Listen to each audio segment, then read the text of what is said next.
it has held in pretty well and does seem to be breaking out again. One of the most important reasons is we think institutions are taking it seriously as a new asset class. And while the correlation seems to have been close to the market this time around, we're up to nearly 20 million units outstanding now. The most we will ever see is 21 million, and institutions have barely started moving in. So we think that the scarcity value of Bitcoin is going to grow over the years. Cathie opens her remarks by dissecting two important ratios, the S&P 500 compared to gold and the S&P 500 compared to oil. While some analysts have sounded the alarm over the S&P to gold ratio breaking down, a sign that investors may be rotating to safer assets, Wood directs attention toward a more optimistic signal, the S&P to oil ratio, which is breaking out. Please take a little time to like this video, subscribe to the channel, and turn on post notifications for more videos like this. You can also check out our other videos on cryptocurrencies and the overall digital asset space and drop your comments and observations in the comments section below. Everything you do helps with the YouTube algorithm and immensely contributes to the channel's growth. Thanks and enjoy the video. Well, I do think it's very important to look at gold and Bitcoin. So there is a measure, the S&P to the gold price, which some people are looking at and they're saying, uh-oh, this thing is breaking down.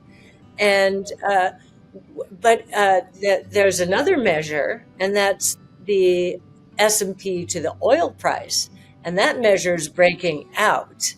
I actually think gold has been much more of a flight to safety. Oil is giving us a better sense of direction here in terms of talk about a massive tax cut. The oil price coming down as much as it has is probably going to offset a lot of pain out there in a way that many people are not appreciating yet. So that's that. On Bitcoin, yes, we've been watching it very carefully. Like gold, it is a risk-off asset, but like gold, it is also, unlike gold, it is also a risk-on asset. So it has been equivocating in here, but as you say, Ryan, it has held in pretty well and does seem to be breaking out again. One of the most important reasons is we think institutions are taking it seriously as a new asset class. And while the correlation seems to have been close to the market this time around, it is not always this way. If you look at what happened during the regional bank crisis, Bitcoin was the first out of the chute, and the NASDAQ and other stock market indicators followed. And when we got our first exposure to Bitcoin in 2015, Greece was threatening to leave the European Union, and Bitcoin was moving up every time there was a threat. So we've watched it very carefully. And yes, of course, it is risk on also because it's a technology and a very important technology. It's a new monetary system, a global rules-based monetary system with no government oversight, first time ever. And as I said, a new asset class. So we think it's a very big idea, and that we're up to nearly 20 million units outstanding now. The most we will ever see is 21 million, and institutions have barely started moving in. So we think that the scarcity value of Bitcoin is going to grow over the years as AI is reducing the scarcity value of many other things out there, including labor. If you think about it, AI is going to be overtaking more labor. So labor will become less scarce, right, than it has been.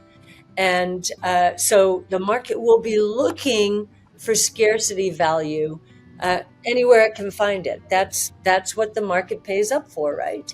And we think Bitcoin will be one of those. As you know, our bull case in 5 years is $1.5 million. So we're in the high 80,000s now, unless it's popped above 90 in the last hour or so.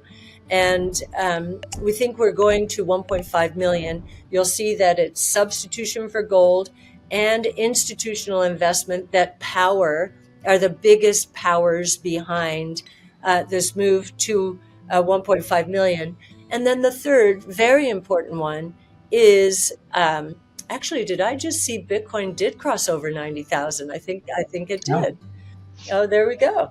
So the third is emerging markets. Wow, 91.5. Yeah, it sure did. We should keep talking, apparently. Yeah, let's keep talking. So we think that emerging market businesses and consumers are going to find Bitcoin more and more important over time, and as an insurance policy against confiscation of wealth, which can take the form of inflation, which is caused by bad monetary policies and bad fiscal policies in other parts of the world. And I think it'll be an insurance policy for anyone in the developed or the emerging markets, but anyone with an internet connection can buy Bitcoin, and that's going to become more important over time. Just like gold, and they did part company because, again, Bitcoin does have a little bit more of a risk-on element to it as well. So there was a little bit of payback for last year's performance. Sure. But yes, it is a hedge. It is a technology. It is a new asset class. It is a big idea. And so, yes, now I am going to differ with what I believe is a consensus view evolving, and that is that the dollar is going to go down. If we're right and deregulation, tax cuts occur here in the United States, as well as broader-based tax cuts in the form of tariffs coming down everywhere, favoring the U.S., because if you'll notice, there has been unfair treatment, particularly with non-tariff trade barriers, then the rate of return on invested capital in the United States should increase relative to that abroad, and that should be dollar positive. This is what happened during the Reagan Revolution, and in fact, the dollar was so strong that we had to have the Plaza and Louvre Accords, where all of the treasury ministers around the world, including the United States, said, okay, we've got to sell some dollars to relieve some of these liquidity pressures. So I know that the dollar has been quite weak over the last few weeks, since so-called Liberation Day especially. But if you look at it in the context of the very long term, it is still up there. Sure. It is still up there. You know, we were on a trade-weighted basis. We were in the 70s in 10 years ago or so forth. And so now we're at 100, and we've come down from 110 plus. So in the context of history, it is not that weak in an absolute sense. In the context of a few weeks, I agree with you. This has been a big move in a very short period of time. Cathie coins a term in this segment, Finernet, short for financial internet. She argues that blockchain is essentially the financial layer of the internet that was never built in the 1990s. Back then, the internet wasn't designed with commerce in mind. We've been relying on legacy systems like credit cards that act as middlemen and impose 2.5 to 4% fees on every transaction. Blockchain, she explains, obliterates those inefficiencies by enabling direct peer-to-peer, trustless transactions.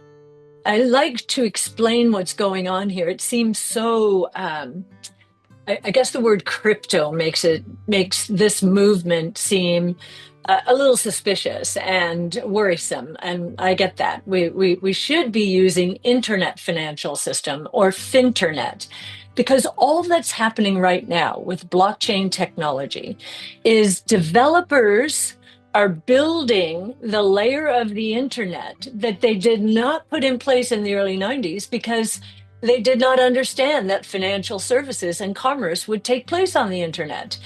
And so they kind of used Band-Aids with traditional credit cards and everything. And we have a permanent 2.5 to 4% tax on financial transactions and commerce. This layer of the internet is going to obliterate a lot of that tax. And we do believe that Bitcoin is the biggest and will remain the biggest part of the blockchain movement because for three reasons. It's a global monetary system, rules-based, if I've never seen a private, no government oversight, digital, decentralized, rules-based monetary system. It is a new technology, as I just described, and it is a new asset class, which doesn't behave like other asset classes. So any asset allocator has to take a look at a new asset class and have a point of view. Even if they don't like it, they have to have a good reason not to like it and not to incorporate it into portfolio. So what you see here are bear, base, and bull case for Bitcoin, based on those three revolutions that are taking place. You can see we've segmented out what share of these various categories of use cases Bitcoin will reach, we believe. And I will say, because of the new regulatory regime in the US specifically, we are leaning more towards our bull case price target for Bitcoin than to our base case. And just to tee it up a little bit further, we wrote our first blog on Bitcoin in 2014. We took our first position. We gained exposure for our clients, our first position in 2015. That was when we wrote our first white paper on Bitcoin. It was $250 then. It is about $85,000 now. And yet, as you can see here, we believe there are miles to go for the various reasons. Institutional investment is a very big one, that purple part of the bar, and digital gold. Recently, gold has taken off relative to Bitcoin, but if you look at what happened last year, it was completely the opposite. And we do think over time, Bitcoin will take more and more share from gold because it is digital gold. And then the third use case there, that red part of the bar, that's really emerging markets. And this use case might be the most provocative because we do know that in many countries, corrupt fiscal and monetary regimes have destroyed purchasing power and wealth for their populations. Well, now, if a person in any of these countries has an internet connection, that person can buy an insurance policy in the form of Bitcoin against their possibly corrupt regimes. Cathie Wood doesn't just see Bitcoin as a speculative asset, she sees it as the foundation of a new financial paradigm. Whether you're a seasoned investor or just beginning your journey into digital assets, her insights offer a valuable roadmap for what's coming next. From institutional adoption and emerging market insurance to the reshaping of global trade and finance, the Bitcoin story is far from over. In fact, it may just be beginning. If you found value in this breakdown, don't forget to like, subscribe, and share it with others looking to stay ahead of the curve.